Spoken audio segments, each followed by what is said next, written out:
Yes hello friends, this is Jyoti Shukla. So चलिए आज UP video का जो एग्ज़ाम हुआ है फर्स्ट फेज़ में, फर्स्ट शिफ्ट में, उसे देख लेते हैं। देखिए, ये अगर एग्ज़ाम आप देख लेंगे तो बाकी अभी जो 3 से 4 फेजेस में जिनका एग्ज़ाम अभी है वो अगर एक बार देख लेंगे तो उनको आइडिया हो जाएगा कि इस तरीके के क्वेश्चन जो है वो पूछे जा रहे हैं। ठीक है, तो बिल्कुल आपको घबराना नहीं है। अगर आपको कुछ क्वेश्चन नहीं आ रहे हैं तो कोई बात नहीं है।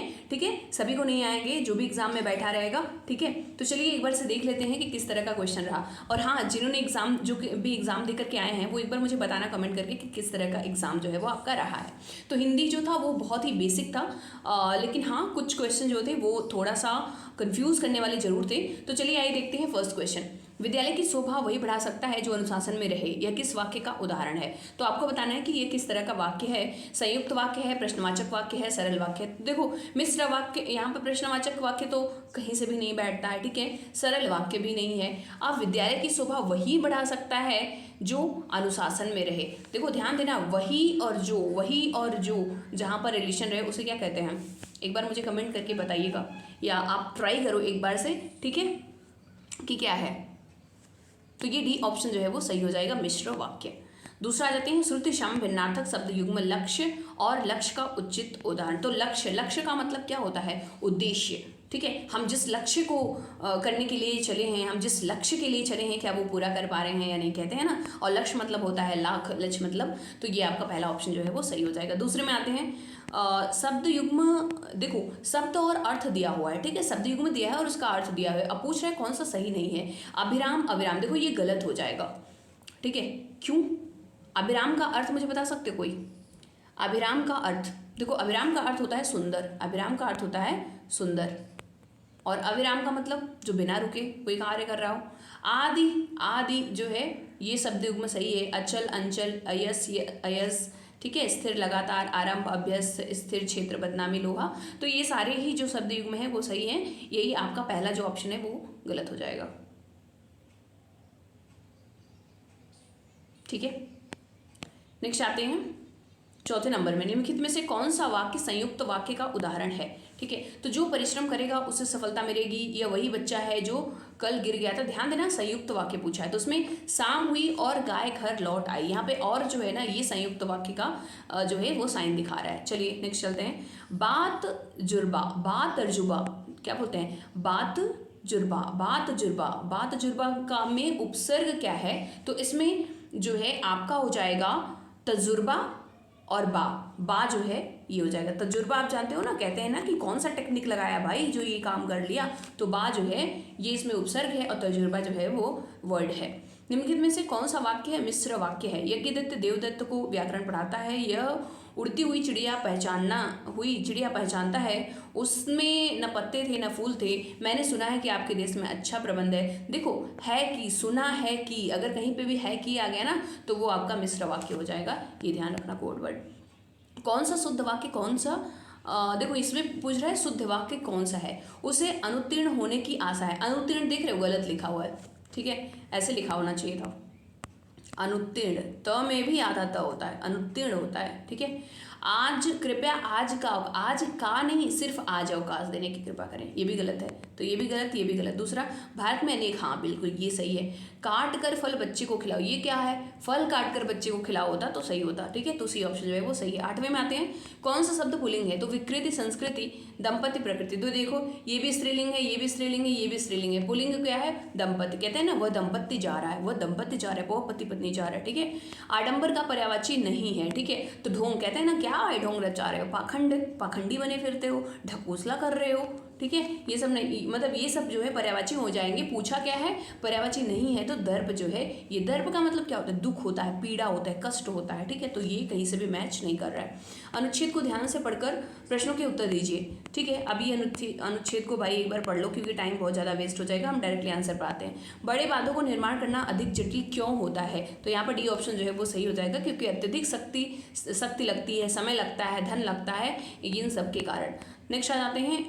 हम चूड़ियाँ पहन रहे हैं, वाक्य की किस काल का है? देखो, पहन रहे हैं ना, कौन सा वर्तमान, मतलब ये कार्य जो है वो पूरा नहीं हुआ है, मतलब ये संदिग्ध वर्तमान काल रहेगा। ये देखो किसी ने मतलब जिसका भी पेपर है उसने जिस भी तरह का आंसर दिया है तो इस आंसर पे मत जाइएगा, मैं जो टिक कर रही हूँ ना उस पर देखिएगा, ध्यान दीजिएगा। नेक्स्ट आते हैं निम्नलिखित में से कौन सा संधि विच्छेद सही है। तो देखो महर्षि है ना, महर्षि का क्या होना चाहिए था, महाधन ऋषि होना चाहिए था, महाधन ऋषि होना चाहिए था, तो ये जो है ये गलत लिखा हुआ है। इसके बाद महाविद्यालय का महाधन विद्याधन आलय होना चाहिए था, लय लिखा है, ये भी गलत हो गया। व्याकुल भी गलत है। मध्वरि मधुधन अरे ये जो है बिल्कुल सही है। नेक्स्ट आते हैं निम्नलिखित में अपादान कारक का प्रयोग। देखो अपादान का मतलब क्या होता है, आपने याद किया होगा, कर्ता ने कर्म को करण से संप्रदान के लिए, अपादान से अलग होने के लिए, मतलब अगर कोई भी एक चीज़ से दूसरी चीज़ अलग हो रही है तो उसे अपादान। तो यहाँ पर देखो वह चूहे से डरता है, ऐसा कुछ नहीं है। बिल्ली छत से कूदती, देख रहे हो छत और बिल्ली जो है वो अलग हो रही है, तो इसलिए ये हो जाएगा।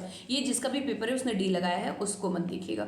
से किस कारक का, तो से अभी देखो पहले वाला क्वेश्चन और ये वाला क्वेश्चन जो है वो मैच कर गया, अपादान है। समझौता शब्द में कौन सा प्रत्यय है, तो समझौता में समझ धन औता होता है, तो ये जो है वो प्रत्यय हो जाएगा।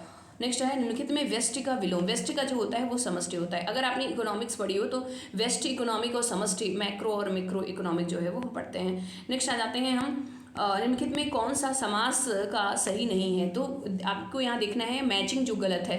तो ये देखो पर्णकुटी, पर्णकुटी में जो है वो पर्ण की कुटी मतलब ये तो तत्पुरुष समास है, लेकिन यहाँ पे क्या लिखा हुआ था, यहाँ पर लिखा हुआ था द्वंद्व समास। नेक्स्ट आ जाते हैं हम और कबहू को हो यही रहनी रहूँगो श्री रघुनाथ। तो देखो ये पूरा ना दे दिया है, पूरा जो है दोहा दे दिया है। अब इसमें पूछ रहा है कि कौन सा रस है, तो इसमें देखो बहुत ही शांति से बहुत विनम्रता वाली बात करी जा रही है, तो ये शांत रस है। नेक्स्ट आते हैं श्रृंगार रस का उदाहरण है। तो अब देखो गिरता न कभी चेतक तन राणा प्रताप, देखो ये तो वीर रस है भाई, राणा प्रताप जहाँ पर रहेंगे वो वीर रस होगा। उद्वेलित कर असुरश्मियाँ हृदय चिताए धधकार महाप्रचंड, तो ये देखो मतलब महाप्रचंड हो फैल रही इधर उधर, तो ये भी मतलब कि नहीं मैच खा रहा है, मतलब ये शोक रस आपको देखने को मिल रहा है। पानी केरा बुदबुदा आसमानस की जाति, ये भी नहीं होगा, ठीक है। पानी ही मिलकर उगी है बीच में अलसी है ठीली, देखो नीतू फल फूल, जहाँ फल फूल आए वो सब आप समझ जाओ, हृदय वगैरह आए तो वो सब आपका रस श्रृंगार रस होगा, तो ये क्वेश्चन जो है वो आपका सही हो जाएगा। कह रहा है अर्थालंकार, अर्थालंकार कौन सा है, तो इसमें रूपक अलंकार जो है वो देखो आपको मालूम होना चाहिए कि अनुप्रास रूपक ये सब क्या होते हैं, उपमा अलंकार ये सब जो है वो अर्थालंकार है। यमक और ये सब क्या है, ये सब तो जो है शब्द अलंकार है। नेक्स्ट आता है निम्नलिखित में से कौन सा मौन संपन्न शब्दों का विलोम है, तो मौन मतलब जो चुपचाप है और जो ज़्यादा बोल रहा हो, तो मुखर, और संपन्न का विपन्न हो जाएगा, तो सी ऑप्शन जो है वो सही हो जाएगा। 36 में आते हैं 35 के बाद अब आ जाओ थोड़ा सा, अच्छा इधर का हो गया कि नहीं आपका, एक सेकंड, अच्छा मैं ना 10 के बाद मैं डायरेक्ट 25 नंबर पे आ गई हूँ, तो चलो थोड़ा सा इधर भी था पेज, तो उसको भी एक बार से देख लेते हैं, ठीक है। तभी मुझे लग रहा था इतना जल्दी कैसे पूरा हो गया। ओके, यहाँ पर अगर 11वें नंबर देखो, जल की मांग क्यों बढ़ जा रही है, तो औद्योगिक में वृद्धि, वर्षों से बढ़ती जनसंख्या तथा कृषि में विस्तार होने से, वर्षों से बढ़ती जनसंख्या, तापमान में वृद्धि तथा वनों में वृद्धि के कारण। देखो वनों में वृद्धि के कारण कैसे हो जाएगा जल की मांग, ठीक है, ये तो गलत है एकदम से। कृषि में ह्रास, औद्योगिकरण में वृद्धि तथा पर्यावरण बदलाव, ऐसा हो सकता है। वर्षा में बढ़ती जनसंख्या, प्रदूषण में वृद्धि तथा कृषि में विस्तार होने से। औद्योगिकरण में वृद्धि तथा वर्षों से बढ़ती जनसंख्या तथा कृषि में विस्तार। एक बार इसको सेंटेंस को पढ़ना तो मुझे लगता है ए ही होना चाहिए। नेक्स्ट जल संचयन वह है जिसमें सही कथन से वाक्य को पूरा करे, तो ये पहला ही ऑप्शन सही हो जाएगा। मैंने एक बार देखा है, जरूर पढ़ा है, पर शायद पैसेज को उतने ध्यान से नहीं देखा। वर्षा जल को मुख्यतः भवनों की छतों पर इकट्ठा करने और संचित करके उसे आगे काम में लिया जाता है, तो ये जो है वो बिल्कुल सही है। बाकी के ऑप्शन सही तो है पर उतने सही नहीं है। जल संरक्षण का सही समास विग्रह क्या होगा, जल का संरक्षण तत्पुरुष समास, बिल्कुल सही है। जल क्या पूछ रहा है, समास विग्रह समास का नाम, ठीक है, एक मिनट। जल संरक्षण का सही समास विग्रह और समास का नाम, जल का संरक्षण तत्पुरुष, संरक्षण का जल अव्ययी भाव समास, संरक्षण किया गया जल बहुब्रीहि समास, जल के लिए संरक्षण कर्मधारय। हाँ, तो ये सब देखो सही है। जल के एक मिनट नो, अगर आप इसको ध्यान से देखो तो सब की सब देखो समास के उदाहरण है, ठीक है। तो आपने ना पढ़ा होगा कि कर्मधारय समास के लिए क्या होता है, तो जल के लिए संरक्षण जो है ये आपका जल का संरक्षण का सही समास विग्रह और समास का नाम लिखे, ठीक है। जल के लिए संरक्षण, ये कर्मधारय समास तो नहीं होना चाहिए, ये तो गलत है, ठीक है। जल किया जल है जिसका, एक बार इसको देख लेना, ठीक है, एक बार मैं इसको सर्कल कर रही हूँ, एक बार इसको देख लेना ध्यान से, मैं थोड़ा सा जल्दी कंप्लीट करने के चक्कर में हूँ। बांध का निर्माण किया जा सकता है, वाक्य पूरा कीजिए। चट्टान, लकड़ी तथा मिट्टी से ही, ये सही है बिल्कुल, कंक्रीट, चट्टान, लकड़ी तथा मिट्टी से भी। कंठ से उत्पन्न, तो क वर्ग जो होता है वो कंठ से उत्पन्न होता है, तो ग और घ जो है वो सही हो जाएगा। अभी इसके बाद 16 में आते हैं, किस कवि की काव्य भाषा ब्रज है, तो मैथिली शरण गुप्त की नहीं है, ठीक है, तो मैथिली शरण गुप्त की नहीं है। बाकी ये सब कवि जो है ये सब भक्ति काल के हैं, और भक्ति काल में जो था ब्रज भाषा बहुत ज़्यादा चलता था। मानसरोवर में किस कहानीकार की कहानियां हैं, तो ये प्रेमचंद की कहानियां हैं। ये थोड़ा सा डिफिकल्ट क्वेश्चन होगा अगर कोई नहीं पढ़ा होगा तो। अध्यक्ष महानगर पालिका को लिखे जाने वाला शिकायत पत्र, तो ये व्यक्तिगत नहीं बल्कि कार्यालयी पत्र होता है, ठीक है। जब प्रथम वर्ण व्यंजन द्वारा दूसरा वर्ण स्वर हो तो मध्य की संधि होती है, तो वो व्यंजन संधि होती है। नेक्स्ट, कबीरदास की भाषा, तो कबीरदास की अवधि नहीं बल्कि पंचमेल खिचड़ी थी, वो किसी भी भाषा मतलब उनको जो मन करता था वही बोलते थे। एक भारतीय आत्मा किनको कहा जाता है, तो ये जो है ये चतुर्वेदी जी को कहा जाता है, माखनलाल चतुर्वेदी जी को। संविधान के किस अनुच्छेद के अनुसार संघ की राजभाषा हिंदी की देवनागरी लिपि, तो अनुच्छेद 343 होगा। प्राकृत, संस्कृत, अपभ्रंश आदि इन भाषाओं में प्राचीनतम भाषा, तो सबसे प्राचीन भाषा जो है वो प्राकृत है। कौन सी रचना संग्रह व्रज भाषा में लिखी गई है, तो ये रसखान।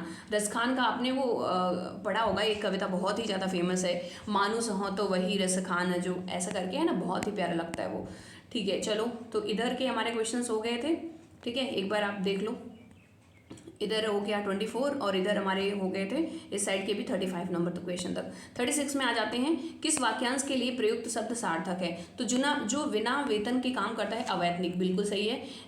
यहाँ पर व्याकरण जानने वाला वीर प्रसु नहीं, जो व्याकरण जानता है उसको बोलते हैं वैयाकरण, ठीक है। क्षण में नष्ट करने वाला, इसको तो क्षण भंगुर बोलते हैं, क्षतिपूर्ति नहीं। जिसमें सबकी सम्मति हो, तो ये सर्वज्ञ नहीं होता, ये सब यानी कि तीनों ऑप्शन जो है वो गलत हैं, केवल चौथा ऑप्शन जो है वो सही है। प्रत्युत्पन्न मति शब्द के लिए सही वाक्यांश, तो जो तुरंत किसी चीज़ को सोच ले, तो जिसकी बुद्धि में तुरंत नई सूझ जो है उत्पन्न हो उसको बोलते हैं। निम्नलिखित में से कौन सी वर्तनी शुद्ध है, तो ये देखो ये गलत लिखा हुआ, आड़ से बाद लिखा है, आशीर्वाद होगा, यानी 38 का जो है वो ए होगा। निम्नलिखित में से कौन सा विकल्प पर्यायवाची युग्म सही है, ठीक है, तो पर्यायवाची युग्म कह रहा है सही नहीं है, ठीक है। तो जलधि और अम्बुद जो है ये अलग है, ये गलत है, इसका मैच नहीं है, तो यही ऑप्शन जो है वो सही हो जाएगा। ये गलत है तो यही जो है वो सही हो जाएगा, क्योंकि इसमें क्या पूछा है, नहीं पूछा है, ठीक है। और सरोवर का पुष्कर होगा, बिल्कुल सही है। पुरंदर का अमरपति होगा, ये भी सही है। फड़ी उरग होगा, ये भी सही है, ठीक है, तो ये ध्यान रखना। निम्नलिखित में से, अच्छा जलधि का मतलब क्या होता है, जलधि का मतलब आपका हो गया समुद्र, और अम्बुद का मतलब हो गया बादल, ठीक है, तो ये ध्यान रखना, ये हो गया समुद्र और ये हो गया बादल, तो इसलिए ये मैच नहीं कर रहे। निम्नलिखित में से तत्सम शब्द कौन सा है, तत्सम, अब यहाँ पे देखो कृपा, हाँ कृपा जो है कहते हैं ना, कृपा करो, कृपा निधान, ये सब क्या है, तत्सम है। झरना जो है ये तद्भव है, कटहल भी तद्भव है और मकड़ी भी तद्भव है। निम्नलिखित में से सलाका का तद्भव, सलाका का सिलाई नहीं होगा बल्कि होगा आपका सलाका का तद्भव, तो ये होगा सलाई, सिलाई नहीं सलाई होगा, ठीक है, वो सलाई जिससे जो है वो स्वेटर वगैरह बुना जाता है, ठीक है। नेक्स्ट आ जाते हैं, निम्नलिखित में से तत्सम में से तत्सम और तद्भव कौन सा युग्म सही नहीं है, तो पौत्र, पुत्र, वर्तिका, बत्ती, वड़िक, ये देखो ये सब सही हैं। वधु बहु, ये भी सही है। वर्तिका बत्ती जो है ये सही नहीं है, इसीलिए ये ऑप्शन जो है वो सही हो जाएगा, बाकी सारे तब क्या हो जाएंगे, गलत हो जाएंगे, बी ऑप्शन सही। तरन, तंजा, तट, तमाल, तरवर, देखो त बार आ रहा है, त जहाँ त बार बार आता है उसको हम बोलते हैं क्या, अनुप्रास अलंकार। यहाँ पर रूपक लगा हुआ है, इसको आप काट दीजिएगा। इसके बाद आते हैं 44 नंबर क्वेश्चन पर, यहाँ पर दिया है तिथि शब्द का बहुवचन, तो तिथियाँ, ये बिल्कुल सही है। घर का भेदी लंका ढाए, कहावत का अर्थ क्या है, तो घर का भेद बताने से लंका ढह जाती है, अरे ऐसा नहीं है कुछ भी, यानी कि आपसी फूट से लंका ढह जाती, ये भी नहीं है। घर का भेद बताने से लंका ढह जाती नहीं, आपसी फूट से सर्वनाश हो जाता है, वही विभीषण ने के साथ आपसी फूट हुआ और उसका सर्वनाश हो गया। ठठेरा शब्द का स्त्रीलिंग, तो ये ठठेरिनी नहीं होगा बल्कि ठठेरिन होगा। नेक्स्ट आते हैं, आंखों का तारा मुहावरे का अर्थ, तो अति प्रिय होना, कहते हैं ना भाई हमारे, ये तो मेरा लड़का जो है वो आंखों का तारा है। मान न मान, क्या है, मान न मान मैं तेरा मेहमान, जबरदस्ती का मेहमान होना, जबरदस्ती ही बस गले पड़ जाना। निम्नलिखित में से वाक्य के शुद्ध रूप को बताइए। वन में प्रातःकाल बहुत समय, देखो ये इस वाले को मैं थोड़ा सा सर्च भी कर रही थी, तो ये सी ऑप्शन जो है वो सही होगा, ठीक है। ये थोड़ा सा डाउटफुल क्वेश्चन हो सकता था। वन में प्रातःकाल अच्छा एक मिनट, ये गलत है, ठीक है। वन में प्रातः काल का दृश्य बहुत ही सुंदर था, बी ऑप्शन जो है वो सही होगा। प्रातः काल के समय नहीं, प्रातः काल तो खुद ही समय है भाई, तो बी ऑप्शन जो है वो। अच्छा ये जानते हो ये क्वेश्चन जो है वो बीपीएससी में कहीं पूछा है, बीपीएससी में पूछा गया है, ठीक है। बीपीएससी आयोग ये आपका जैसे यूपी ट्रिपल एससी है ना, वैसे बिहार में जो आपका आयोग है वो वहाँ पर पूछा गया है। निम्नलिखित में से विकल्प में सभी तत्सम शब्द तद्भव, बीपीएससी आई थिंक उनका जो बिहार पीसेस होता है उसमें आता होगा।